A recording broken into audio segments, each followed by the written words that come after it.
gel injector applicators let do it. Your selfers place gel baits precisely into cracks and voids to target small pests without smearing product on surfaces. Use a consumer-grade syringe tube with a fine tip to deposit a small pea-sized bead of gel directly into the void rather than on the surface. Work in short bursts to avoid over-application and to keep the tip from clogging. If the tip clogs, withdraw a small amount of air and then gently reapply pressure to clear it.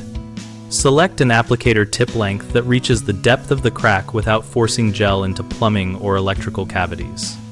Always read and follow the bait label for recommended spacing between placements and allowed maximum coverage per area, and wear disposable gloves to avoid transferring residue. After use, wipe the tip on a disposable towel only if the towel is immediately discarded. Otherwise, cap the syringe and store it upright so gravity does not draw product back into the plunger. Label the syringe with product name and date, and keep all applicators locked away from children and pets in a clearly marked container. Common mistakes include over-applying gel so it is visible on surfaces, which reduces acceptance and wastes product. Apply smaller beads directly into the void with the tip inserted a short distance. Another problem is using an applicator tip that is too short, which leaves bait shallow and accessible to non-target animals. Choose a longer, rigid tip or extension to reach the desired depth without forcing product into restricted systems.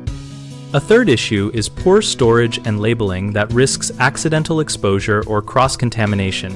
Immediately cap and label each syringe, store upright in a dedicated box out of reach, and never reuse applicators across different active ingredients.